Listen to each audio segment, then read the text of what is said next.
Rafa Rius, buenos días. Manolo y nuestra audiencia, buenos días. Pues vamos a ver lo que pasa por el mundo, qué es lo que hay por ahí. Alemania postelectoral es el primer título que me propones y no creo que me engañes y que es que vas a hablar de las elecciones habidas en Alemania, ¿no? No, hombre, No sé. el título es bastante explícito, ¿no? Por eso digo yo que... No, pero en cualquier caso es curioso, y es curioso no solo por su carácter bastante especial dentro de los países de la Unión Europea, de cómo se lo montan, sino porque también se dibuja un panorama diferente. Porque quizás no haría falta recordar que Alemania es quien corta el bacalao en la Unión Europea. Eso Eso es creo verdad. que todos lo tenemos bastante asumido. Porque has dicho al principio lo de un tanto especial, que tienen de especial los Pues alemanes. porque se lo toman con calma, sobre todo. ¿Sí? Creo que ya comentamos que lo curioso que resultaba que en la misma noche electoral se reunieran los principales candidatos en un debate y hablaran tranquilamente de qué pasaba con los resultados, ¿no? Eso aquí en España sería insólito. Sería insólito, acabaría de forma bastante violenta. Bueno, el Bien. caso es que los resultados los sabemos todos. Los Uh-huh. comicios del domingo dejaron en primer lugar a los socialdemócratas de Olaf Scholz. Habrá que aprenderse este nombre porque será seguramente el sucesor de Angela Merkel, Olaf Scholz. Y bueno, revelaron un país muy fragmentado, ¿no? Lo que posiblemente dificulte el buscar un gobierno de coalición. Una única cosa, desde mi punto de vista, esperanzadora, y es que una de las grandes derrotas de la jornada la ha protagonizado, eso sí, la extrema derecha, concretamente el partido este que surgió hace unos años a partir de la emigración, que es Alternativa para Alemania, Sí. y que ha pasado de ser la tercera fuerza, cosa que ya empezaba a preocupar bastante. No hay que recordar el partido nazi, pues ha pasado de ser tercera fuerza a ocupar el quinto lugar. Se ha dejado 11 escaños y ha obtenido solo el 10% de los votos, ¿no? Ha perdido 1 millón de votos y bueno, y ha sido una de las pocas noticias algo alentadoras, ¿no? Sin embargo, no ha sido la única gran derrotada, porque por el otro lado, la izquierda, Die Linke, hay un partido que se llama literalmente la izquierda, Uh-huh. que tiene implantación sobre todo en la antigua República Democrática, la Alemania del Este, pues no ha llegado al 5% de los votos y solo 39 escaños. Ha perdido Pero, nada más y nada. ¿qué es? Básicamente el Partido Comunista de allí. O... Sí, el antiguo Partido Comunista de Alemania del Este, pero bueno, convenientemente modernizado, Vale. políticamente correcto, se ha deshecho de los restos de stalinismo, se ha deshecho de los restos de la Alemania democrática, que todos sabemos que era muy dependiente de la Unión Soviética, Sí, sí. y bueno, tenía cierto eco sobre todo en la antigua República Democrática. Pero ahora no ha llegado al 5% de los votos y ha perdido nada menos que 30 escaños. Joder. Entonces, bueno, pues así están las cosas. En la madrugada del lunes 27 se publicaron los resultados y se confirmó lo que ya se preveía, ¿no? Y es que la principal potencia económica de la Unión Europea, pues seguramente le espera una larga etapa de incertidumbre. Las dos principales fuerzas políticas del país, que siguen siendo el bloque conservador de Angela Merkel, la CDU, y los socialdemócratas del SPD, pues apenas quedaron separadas por un 1,6 de los votos a favor de los socialdemócratas. Un resultado que hace presumir dificultades. Aunque bueno, en Alemania en general el día de las elecciones pocas veces se conoce con certeza cómo será el próximo gobierno, ¿no? Porque siempre hay unas posteriores con largas conversaciones. Una vez se han contado los votos y se sabe cómo de fuertes son los partidos en el Parlamento, pues comienza el proceso de sondear y negociar para formar una coalición. Y es un proceso que podría durar meses. Los expertos hablan de final de año aproximadamente, ¿no? En especial porque ahora está más fragmentado todavía el panorama político. Lo único que parece claro es que ninguno de los cuatro partidos mayoritarios, es decir, conservadores, socialdemócratas, verdes y liberales, quiere pactar con los neonazis. Es decir, allí lo tienen claro. Ahí lo tienen Allí esto claro y parece aquí. lo tenían ya No, claro antes también, ¿no? Es decir, sí, sí, que sí, no, eso es en cualquier declaración al respecto siempre lo han dejado muy claro, antes, durante y después. Es decir, eso que hace aquí el Partido Popular, que está en el mismo grupo europeo que los conservadores alemanes y que aquí no tiene ningún problema en pactar con Vox y con quien haga falta para conseguir el poder. Bueno, entonces la principal incógnita también es quién liderará el país, porque aunque los socialdemócratas acabaron en primer lugar, eso no les garantiza que logren gobernar. Porque tanto ellos como los conservadores pues dijeron que evidentemente quieren liderar una coalición y eso significa que el foco de atención estará en los posibles socios que son los verdes y los liberales. Los verdes que fracasaron en su objetivo principal, que se las prometían muy felices con las encuestas y demás, y que querían acabar incluso en primer lugar, pero sí mejoraron ostensiblemente su resultado en comparación con 2017 y se han convertido en la tercera fuerza política, ¿no? Los liberales también han aumentado algo su participación parlamentaria y hay una cosa curiosa y es que, según los analistas, tanto los liberales como los verdes han logrado atraer votos jóvenes e incluso de votantes primerizos, ¿no? Mientras que los partidos tradicionales, por segmentos de edad, pues han atraído sobre todo a la gente más mayor, ¿no? Entonces, bueno, pues así están las cosas, porque lo que está claro es que los verdes ya han declarado que prefieren formar coalición con el SPD, mientras que los liberales han dicho que prefieren juntarse con los conservadores. sí. Pero bueno, como Pero, entre los dos nos tienen bastante, haría falta a los otros, pues se abren una incógnita bastante complicada, ¿no? Porque además es que el nuevo gobierno de Alemania, lo único que está claro es que estará formado por tres partidos y no, como se acostumbraba hasta ahora, por dos, ¿no? Bueno, pues hay que tener en cuenta que desde 2013, es decir, Merkel y su bloque conservador llevaban ganando por el 41,5% de los votos. Y incluso la última victoria socialdemócrata, la de Gerhard Schröder, que fue ya en el siglo pasado, en el 98, ganaron con un 40,9%. Es decir, que eran victorias mucho más contundentes. Ahora no, ahora el Partido Conservador ha obtenido el peor resultado desde la posguerra, desde que ganó Adenauer con la democracia cristiana. Y por otra parte el SPD, que ganó, pero se ha convertido en el ganador electoral más débil de la historia reciente de Alemania, ¿no? Seguramente eso tiene que ver más con las personas que con las ideas, ¿no? sí, Porque Merkel tenía mucho tirón personal, caché, ¿no? sí.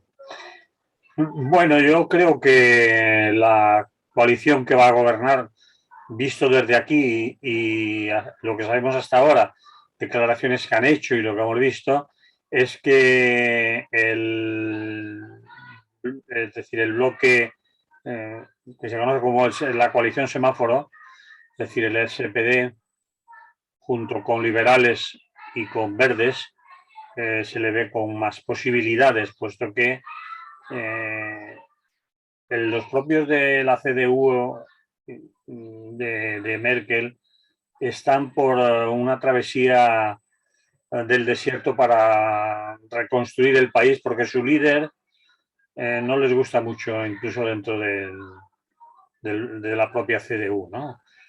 Y al no tener ese, aunque solo sea ese punto y medio de ventaja de los otros, pues...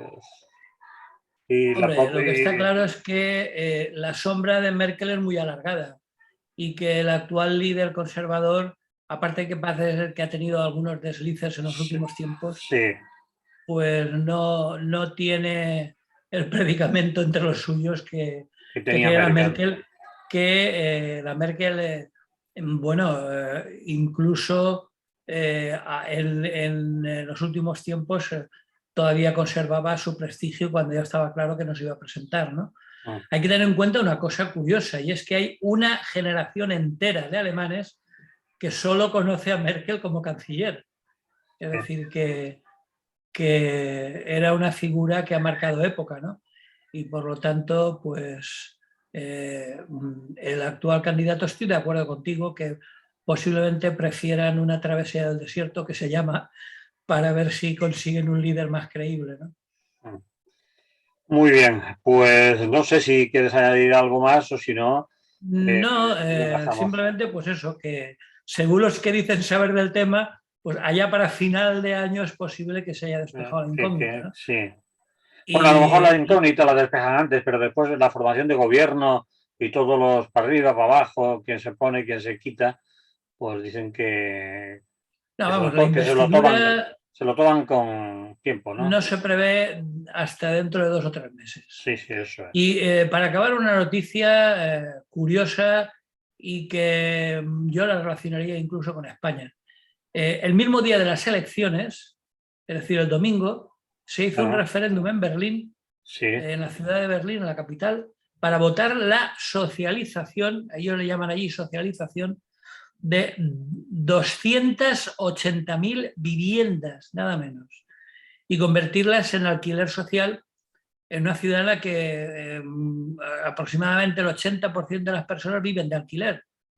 Y estos han subido en un 118% en los últimos 10 años. Entonces, bueno, pues han hecho un referéndum en la ciudad de Berlín para ver si socializan 280.000 viviendas, nada menos. Y digo yo que aquí, pues, no sé, lo mismo igual que algo aquí. similar se podía hacer al respecto, ¿no? Sí, sobre todo porque aquí hay vivienda pública en esa cantidad y además para socializarla, que me imagino que querrá decir que la administración se hace cargo de la misma y después y la alquila a personas o a familias más o menos necesitadas o más Sí, sí, alquiler social que o llamamos. alquiler social. Pero bueno, Aquí el alquiler social está a mano de los bancos. Lo social lo bueno, de los sustituimos por bancos o de la vivienda Sareb, o de las áreas, bueno, lo que sea. que Pero tampoco haría falta recordar que los bancos no están en paz con el gobierno. Todavía tienen una deuda bastante importante. Y sí, de alguna forma, digo yo, que si hubiera voluntad política para ello, alguna forma de presión podría haber. Pero bueno, has dicho la palabra justa. Si hubiera voluntad para ello, pero no se la ve ni se la espera, creo yo, esa voluntad política para tocarle un poco las narices a la banca, ni de coña. No, no. bueno, pues si te parece, ponemos un poco de música y cambiamos de tema. Pues le ponemos música a todo ello.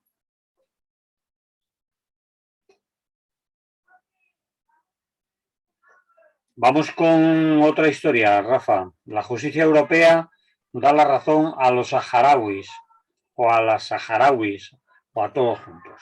A A los, todos, a los y las saharauis. eso es. Bueno, ¿En qué consiste que da la razón, al menos de momento? Porque ha sido un tribunal al que aún se puede recurrir lo decidido, ¿no? sí, se puede recurrir, pero yo para empezar empezaría por donde hemos acabado con el tema de Alemania, con lo de Berlín. A ver, Y es que acabábamos diciendo que en España se podía haber hecho algo similar. Bueno, pues respecto al Sáhara Occidental, yo creo que España también podía hacer algo más, ¿no? Sí. Sobre todo en los acuerdos estos de pesca y agricultura, que no solamente no ha hecho nada, sino que encima se ha lucrado con ello, ¿no? Es decir, España ha aprovechado el tratado vigente con la Comisión Europea para llevar allí a los caladeros saharauis barcos de pesca españoles y hacer negocio, ¿no?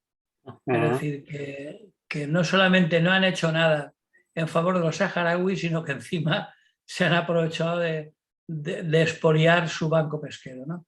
Que es uno de los bancos pesqueros más ricos Sí, de África del mundo, Occidental sí, sí, sí, y casi del mundo. y casi del mundo, ¿no? Ajá. Entonces, bueno, pues lo que ha dicho el Tribunal General, que depende del Tribunal de Justicia de la Unión Europea, es que los acuerdos firmados en materia de agricultura y pesca son ilegales. Entonces, bueno, ha echado por tierra los polémicos acuerdos pesqueros y de comercio suscritos entre Marruecos y la Unión Europea, y por los que, como sabemos, pues se daba luz verde al expolio de recursos del Sáhara Occidental en contra de la resolución de Naciones Unidas en torno al conflicto entre los dos países. Es decir, con un conflicto abierto y con las Naciones Unidas diciendo que no está resuelto, que falta ver el famoso referéndum y tal y cual, es un territorio que Por se descolonizar. considera, sí, claro, y bueno, en su nota de prensa, este tribunal considera que en la medida en que los acuerdos controvertidos se aplican expresamente al Sáhara Occidental, y así como también, por supuesto, la pesca a las aguas adyacentes, pues afectan al pueblo de dicho territorio, es decir, a los saharauis, y requerirían que se obtuviera su consentimiento. Claro, aquí evidentemente a los saharauis nadie les ha preguntado nada. Por lo tanto, eso es el argumento principal para invalidar el acuerdo. Y lo que ha fastidiado mucho al gobierno de Marruecos, que una No, y al de institución, España, y ojo.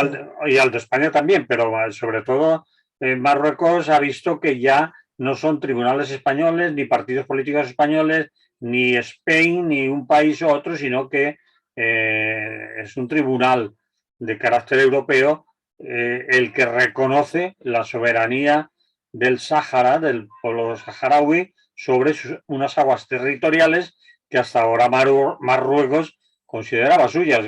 Bueno, esto para mí me lo quedo así por el morro, aparte de las resoluciones de la ONU y todo lo que se está esperando que tú has comentado del famoso referéndum y del fin del proceso que tenía, en el que tenía que acabar. Sí, además, claro, es que lo que defendía el Frente Polisario es que a partir de la ratificación de los acuerdos de la Unión Europea no tiene potestad para firmar unos acuerdos que afectan a la soberanía de un tercer país.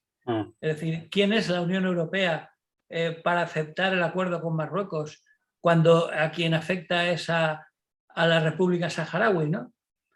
Y bueno, y no hay que olvidar que las capturas en el Banco del Sáhara ascendieron a más de 1 millón de toneladas, con un valor de pues, prácticamente 500 millones de euros, ¿no? Perdón, 500.000 millones de euros. Entonces, bueno, esto está así desde que en febrero del 2019 el Parlamento Europeo aprobó el acuerdo de colaboración sobre pesca sostenible. Lo de sostenible siempre queda bien. Sí. Que firmaron con el Reino de Marruecos, y aquí viene lo bueno, con unas contrapartidas económicas de 153 millones de euros para 4 años. Es decir, evidentemente el acuerdo era muy beneficioso para todos los países que tenían allí su caladero de pesca, ¿no?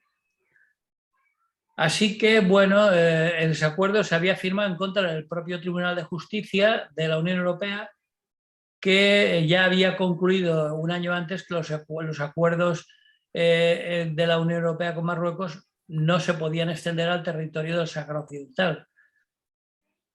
Es decir, que Bueno, ya había a pesar, avisado, ya había preavisado. sí, sí, sí, pero a pesar de lo cual, la Comisión Europea pues hizo de su capa un sallo y firmó el acuerdo bilateral con Marruecos, ¿no? Mm. Y a pesar de que bueno, el tribunal este ya lo había declarado como un negocio ilegal, ¿no? Eh, y como digo, además se preveía para 4 años, ¿no? Es decir, acabaría en el 23. Habían un total de 128 barcos comunitarios, de los que 92, es decir, la clara mayoría, pues son españoles, ¿no? O sea que primero traicionan los saharauis y luego se forran con el acuerdo con Marruecos. Y mientras tanto, el gobierno de coalición y de progreso callado como un muerto. Es decir, hay cosas que no se comprenden. Callado como un muerto el gobierno y no debate, por ejemplo, yo he echado de menos esta noticia, esta información que tiene su calado pues político, pues no lo he visto en las tertulias y hasta ahora, por lo menos, en lo que yo sigo en la televisión pública, no se ha comentado, se ha pasado por encima. No quieren hurgar, quizás por razones políticas, en el ojo de Marruecos, teniendo en cuenta lo cabreados que están los marroquíes últimamente desde que se trajo aquí al líder del Frente Polisario a curarse o a tratarse, al menos en un hospital de, creo que fue en Logroño, en La Rioja, donde estuvo Pues igual se internado. montan otra avalancha sobre Ceuta, sobre Melilla, ¿no? Es decir, no se ha hablado del tema, no se ha analizado, no se ha puesto en evidencia todo lo que dice el Tribunal Europeo, no se ha recordado eh, la validez que pueda tener el pueblo saharaui, el Frente Polisario sobre sus aguas territoriales. Validez no, es decir, la potestad de que no se las toque hasta que se resuelva definitivamente el conflicto que acabaría en el referéndum que se debía pronunciar el pueblo saharaui, que eso también lo conocemos desde que éramos jóvenes nosotros mismos, ¿no? Que ahí siguen y run y no se avanza. Quiero decir, yo creo que es una información, una noticia para el análisis político de lo que significa y desde aquí, como potencia o es potencia colonizadora, se tenía que decir algo más que una nota de segundos en el telediario. No, pero bueno, ahora se han destapado, pues se puede hablar de la monarquía, pero ahí siguen habiendo temas tabú, como el tema del Sáhara, que toca intereses muy claros y que bueno, que ha tenido que ser un tribunal europeo el que diga cosas absolutamente evidentes. Por ejemplo, ha dicho que no se ha cubierto el supuesto de un beneficio para la población, que es condición sine qua non para la explotación de un territorio que no, por una potencia administradora, un territorio que no se ha decidido todavía su carácter, ¿no? Entonces, que un tribunal europeo le tenga que sacar los colores a la expotencia colonizadora, pues es lógico que, hombre, en las privadas evidentemente, pero en la pública también podía haber dicho algo y no lo han hecho. Y eso sí que, bueno, hace dudar de la independencia de la televisión pública, ¿no? Sí, quizás sin que se lo digan o diciéndoselo, cuidado con este tema, no hurguéis demasiado, bueno, se puede dar la información, pero no vamos a ponernos aquí ahora a defender la soberanía del pueblo saharaui sobre su territorio. En fin, creo que es una victoria importante para los saharauis, si quieres para el Polisario como máximo representante, al menos más conocido del pueblo saharaui, y tendrán que trabajárselo muy mucho los marroquíes, pero la diplomacia marroquí tiene fama de ser muy buena y de saber trabajar en aquellos sitios y hacer lobby donde corresponda. Y ahí tenemos a Francia, que son sus grandes amigos y valedores en la zona. ¿Eh? Sí, bueno, por circunstancias interesadas, evidentemente. Obviamente, no porque se quieran mucho, sino por lo que han sido y son, ¿no? No, de todas formas, lo que tú decías de que no se ha comentado nada es más grave porque esta sentencia de la justicia europea tiene consecuencias de mayor alcance que el simple corte del suministro de productos, ¿no? Normalmente estos productos son comprados por las propias empresas conserveras marroquíes y son exportados por ellas a Europa, ¿no? Entonces, bueno, Con el Made in Marruecos. sí, sí, Es claro, decir, le cambian el sello. evidentemente, ellos siempre lo han considerado suyo. Ah, Y bueno, a todo esto, como contrapartida se había establecido que Marruecos implementaría políticas de contención de la emigración a cambio de esto, ¿no? Y bueno, como hemos visto recientemente, ni siquiera han servido para eso. Solo se han utilizado como chantaje, como hemos visto recientemente, ¿no? Por lo tanto, esto tiene más alcance que un simple tema pesquero, ¿no? Es decir, tiene que ver con una situación insostenible y que como mínimo ha hecho que salga a la luz todo lo de irregular que tiene la situación, ¿no? ah, Porque además, encima de todo eso, Marruecos está construyendo y poniendo en marcha ciudades pesqueras para para modificar la balanza demográfica, ¿no? Para condicionar el posible futuro referéndum, ¿no? Marruecos ya sacó cuentas desde hace muchos años cuando se planteó por primera vez, ha visto que evidentemente por mucho que hagan grandes traslados de población, los saharauis siempre serán más y por lo tanto tendrán ganado el referéndum, así que no lo harán hasta que demográficamente no tengan claro con sus censos trucados que efectivamente allí hay más marroquíes que saharauis, ¿no? ah, Entonces, bueno, quiero decir que hay bastantes elementos colaterales que hay que tener en cuenta, ¿no? ah, Porque a todo esto, estos asentamientos pesqueros marroquíes para modificar la balanza demográfica, indirectamente están financiados por la Unión Europea por medio de estos acuerdos, ¿no? Es decir, que con la pasta que reciben de la Unión Europea construyen ciudades para dar trabajo a la gente, que en Marruecos el tema del paro es terrible, y así hacer que se traslade una buena cantidad de población marroquí, ¿no? Y bueno, y para acabar, si te parece, en el fondo de la cuestión, y para no escurrir el bulto, hay muchas empresas españolas afectadas, ¿no? Hay un informe que se titulaba Los tentáculos de la ocupación y entre las empresas españolas que importan materia prima del Banco del Sáhara Occidental para comercializar y distribuir, la mayoría se localizan en Galicia. Hay unas cuantas, Congelado Salgado, Discefa, Canosa, Crusta Group o Unión Martín. Todas estas empresas son las que se encargan de abastecer a los mayoristas, a las grandes superficies como Macro o el Corte Inglés, a los supermercados como Carrefour o Mercadona o Lidl, hoteles, restaurantes, colegios, es decir, que hay un montón de intereses creados dentro de el ámbito de las empresas españolas. Es decir, que aquí de escurrir el bulto nada. Entonces, claro, es un tema delicado que afecta a bastantes trabajadores de estas empresas y el gobierno pues se lava las manos como Pilatos. ah. Quienes se han alegrado de esta sentencia han sido también los agricultores, por el tema sobre todo de los tomates, ¿no? Que dicen que están muy enfadados, puesto que aquí se importan tomates aquí y a la Unión Europea, obviamente hechos o producidos en territorio saharaui, pero con el sello de Marruecos.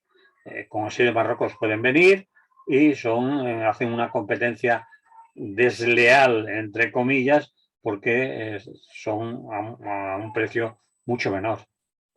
También es una organización que ha salido en algún medio de comunicación diciendo que se alegra mucho de la sentencia porque estaban haciéndole competencia desleal con la venta de tomates por debajo del precio de coste de producción que tienen ellos aquí en España, ¿no? Y los propios supermercados incluso españoles, obviamente europeos, están vendiendo tomates diciendo que son marroquíes, pero que en realidad son saharauis.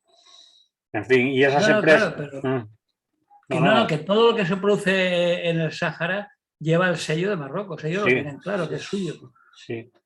Y como las resoluciones de las Naciones Unidas se las pasan por entre las piernas, pues la realidad es esa. Entonces, bueno, pues una pequeña luz de esperanza, como tú dices, aún faltan los recursos y faltan acabar de redondear la cuestión, pero por lo menos desde un punto de vista de visibilidad se ha denunciado una situación insoportable, ¿no?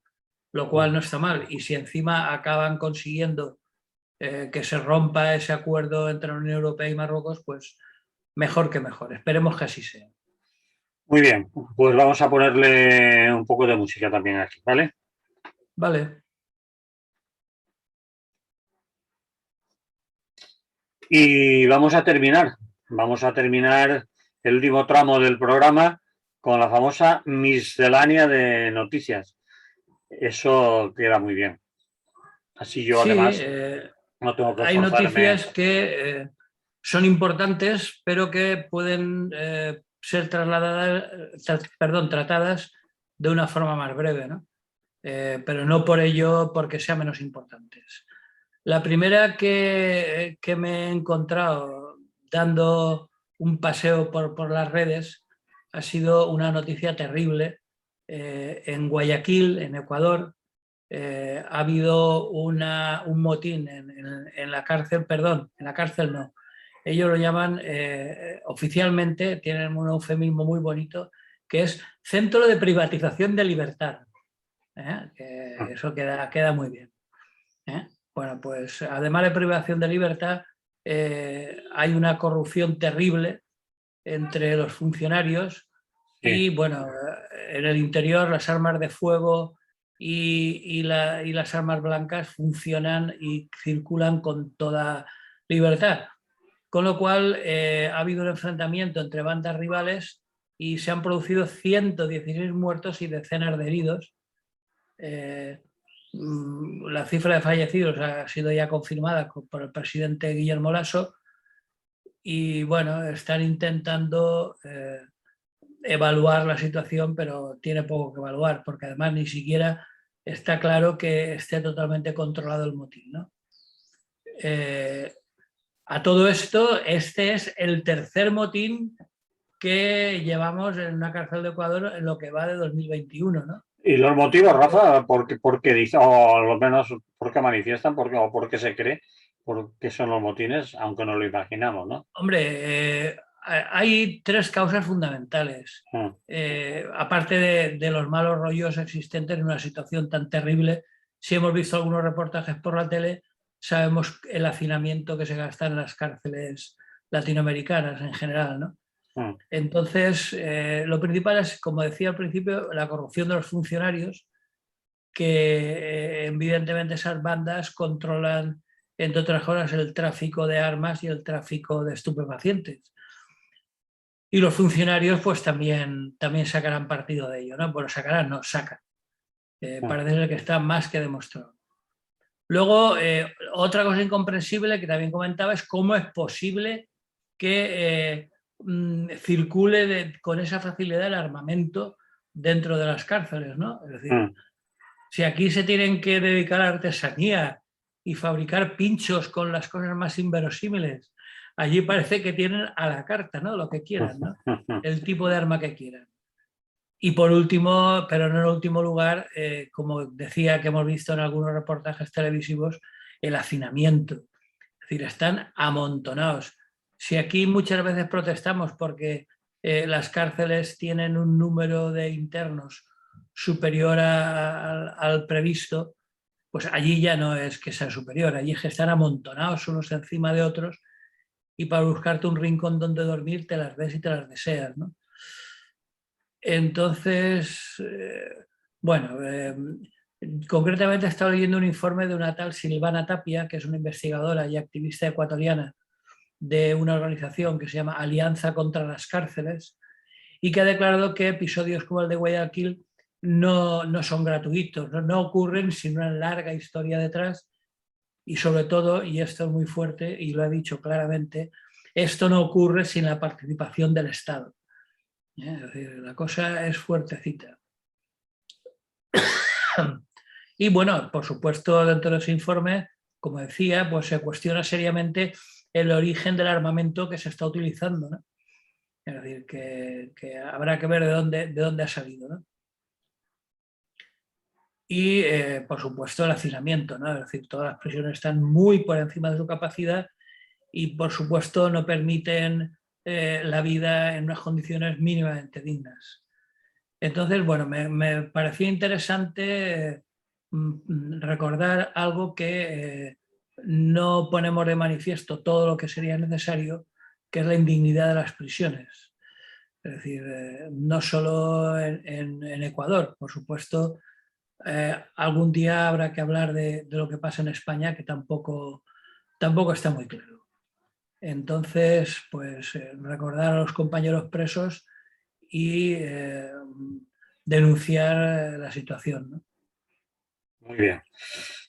¿Qué más cosas tienes? Otra, ¿Qué más cosas tienes? sí, otra noticia que procuraremos solventar brevemente. Ha habido un gravísimo brote de xenofobia en Chile, concretamente en el norte, en el desierto de Atacama, Ajá. que, bueno, sabéis que Chile es una longaniza Sí, larguísima. sí, Estamos hablando de una zona a 1.500 kilómetros de la capital, de Santiago.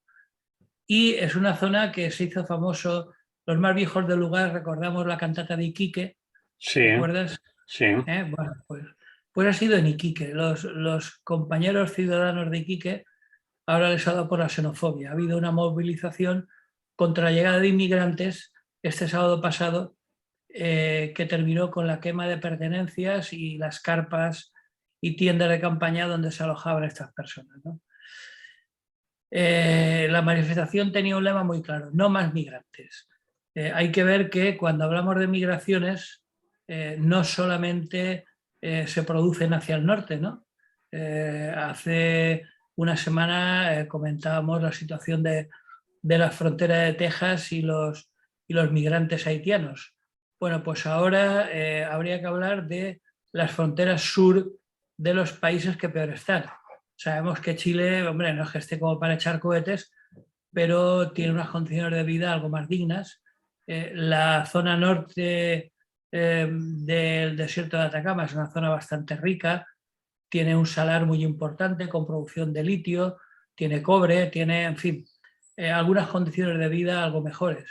Bueno, pues ahí también se han producido inmigraciones procedentes de otros países de América del Sur, incluso bastante gente de Venezuela, donde parece ser que las condiciones de vida cada vez son más preocupantes. Entonces, bueno, según las informaciones que nos han llegado, congregó unas 5.000 personas que, bueno, protestaban por la ola migratoria que ha colmado algunos espacios públicos de la ciudad, ¿no? Claro, ¿dónde se van a meter? Si no tienen lugares apropiados para guarecerse, pues se han metido en todos los parques y las zonas públicas de la ciudad y bueno, esto ya dura unos cuantos meses y ha provocado una crisis bastante importante, ¿no? Hay tampoco son tantas, hay unas 3.000 personas que se encuentran allí varadas en Iquique, que han entrado en Chile pues, por pasos fronterizos no oficiales, ¿no? Y han cruzado la ruta hacia la costa, hacia el Pacífico. Y bueno, simplemente comentar eso, que la huida no es solamente hacia Estados Unidos, sino también hay otra huida, quizá no tan masiva, pero también importante y que incluso, como decía, ha provocado graves incidentes de xenofobia, pues hacia los países algo más ricos del sur, en este caso de Chile. Entonces, bueno, simplemente comentar que no es solo constitucional todo lo que reluce en Chile, ¿no? Porque ahora todo el mundo, oh, Chile, Sí, sí, ¿de qué manera de elaborar la nueva sí, sí, constitución? Qué sí, sí, democrático. sí. Bueno, pues allí también se cuecen habas, como en Sí. tantos sitios, y también la xenofobia está presente lamentablemente. Muy bien. Otra cosa. Otra cosa. Nos quedan 5 minutitos. Vale, pues comentar una cosa que también hemos visto estos días en las televisiones y que a mí personalmente me llamó bastante la atención porque no lo sabía. Es decir, yo las veces que he circulado en coche por Inglaterra, pues no he tenido ningún problema. Es decir, las gasolineras estaban perfectamente abastecidas, incluso los precios eran algo mejores. En fin, bueno, pues ahora hemos podido ver imágenes absolutamente sorprendentes. No solo larguísimas colas de coches, sino muchos carteles de no combustible, no, agotadas y cerradas. Fuera de Incluso servicio. sí, hay algunos analistas, pero esto no se queda aquí. Claro, esto es, digamos, un síntoma de una crisis mucho más grave, ¿no? Incluso algunos analistas recordaban que se preparaba un invierno de un descontento similar al que en los años 70 llevó al poder a Margaret Thatcher, ¿no? Es decir, la gente está muy, muy descontenta y los mayores de 50 años lo recuerdan, ¿no? Cuando la basura se amontonaba en las calles, había muertos sin enterrar, bueno, entonces la cosa estaba bastante complicada. El lema era el laborismo funciona. Bueno, pues ahora que no está el laborismo, sino está nuestro buen amigo Boris Johnson, conservador de pro, pues se plantea, según todos los observadores, un invierno muy difícil. Incluso, bueno, hay algunas razones que lo justifican. La primera es una COVID que no cesa. Todavía hay un gran volumen de casos, no hay tantas muertes o hospitalizaciones como en edades anteriores, pero en el inicio del invierno pues parece ser que la cosa se está complicando. Solo porque, bueno, la última variante, la variante Delta, esta famosa, que ahora para no escandalizar le han puesto el alfabeto griego, ya van por la Delta, pues parece que tiene una naturaleza más infecciosa y eso se une a otra cosa, que es que hay muchas personas en el Reino Unido que aún no están vacunadas, ¿no? Con lo cual eso podría significar que cuando algunos se creen que ya están saliendo, pues podrían haber más restricciones. Boris Johnson ya anunció recientemente un plan B que incluso se mencionaron posibilidades como mascarillas, potenciar el trabajo online, etcétera, ¿no? Y esto evidentemente pues significa más trastornos económicos en una economía que no está precisamente boyante, porque la segunda cuestión que preocupa es la inflación. Es decir, desde la salida del Brexit han surgido graves problemas económicos y los productores de materias primas tienen grandes dificultades para mantenerse al día y sobre todo las materias primas que más preocupan son el petróleo y el gas, que se han triplicado desde principios de este año, ¿no? Se han triplicado, es decir, no es que hayan subido unos céntimos, ¿no? Se han triplicado los precios, te refieres, los precios. A los precios de mayoristas del gas y del petróleo, ¿no? Con lo cual eso evidentemente repercute, una vez refinado, repercute en los precios finales que son siempre los mismos los que lo pagan, ¿no? Aparte de que hay que tener en cuenta que el gas sigue siendo uno de los principales componentes de la combinación energética en el Reino Unido. Por lo cual, pues como decía, pues al llegar al consumidor pues han aumentado considerablemente y también muchas otras empresas que se ven afectadas. No sé, plantas de acero, fertilizantes, que incluso han tenido que cerrar temporalmente y varias energéticas ya han quebrado. Incluso tienen muy poco espacio, dicen, para obtener ganancias con los precios actuales. La situación, por último, está también muy complicada por la escasez tanto de productos como de trabajadores. Es decir, allí el tema del paro no preocupa tanto como el no tener gente para cubrir puestos de trabajo, ¿no? Es decir, tienen, la última que veíamos, también pudimos verla en la tele, son la cantidad de trailers, de camiones aparcados, porque tenían una gravísima carencia de conductores de camiones, ¿no? Es decir, eh, y bueno, eso está causado, lógicamente, son los que se encargan de la logística y por lo tanto está causando graves problemas en el comercio minorista y en la hostelería, ¿no? Los estantes de los supermercados están cada vez más vacíos y en general el Brexit ha empeorado toda la situación, porque muchos de los trabajadores de la cadena de suministro de alimentos, por ejemplo, pues procedían del continente. Y como ya no tienen permisos para trabajar en el Reino Unido, pues la idea del gobierno es que los trabajadores británicos pues, se apresurarían a llenar el vacío, pero eso parece que está fuera de lugar por la cantidad de camiones que hemos visto inactivos, ¿no? Incluso si pudieran capacitarse a tiempo, muchos trabajadores británicos no están tan interesados en trabajos por lo general mal pagados, con horarios largos e irregulares, y bueno, e incluso ya como revelador de cómo está el tema de mal, muchos restaurantes y pubs les cuesta permanecer abiertos, están cerrando pubs en Inglaterra. Increíble. Uy, Eso es gravísimo. sí. No poder hacerse las pintas de rigor. Y bueno, en algunos casos es porque no pueden encontrar suficientes trabajadores o porque, como decíamos, tienen una grave escasez de suministros. Bueno, afortunadamente la salida es que los empleadores de industrias como la hostelería y el transporte pues ya han tenido que empezar a ofrecer salarios más altos para conseguir atraer al personal, claro, porque si no ahí no trabaja por ese precio, no trabajaría ni Dios. Entonces, bueno, el gobierno conservador tiene las manos atadas porque no puede hacer otra cosa que implementar políticas liberales, que para eso lo han elegido, ¿no? Y bueno, lo que ocurre es lo de siempre. Las consecuencias negativas van a parar a lo público. Por ejemplo, el impuesto al Seguro Nacional para financiar el sistema de salud público británico, que en tiempos A era modélico, pues está ahora en cuestión con recortes y demás. La reforma de atención social y de gasto social, pues otro que tal. Incluso hay dificultades para la concesión de créditos bancarios, ¿no? Entonces, lo único que queda claro, según todos los analistas, es que todas estas decisiones empujarán a más personas a la pobreza,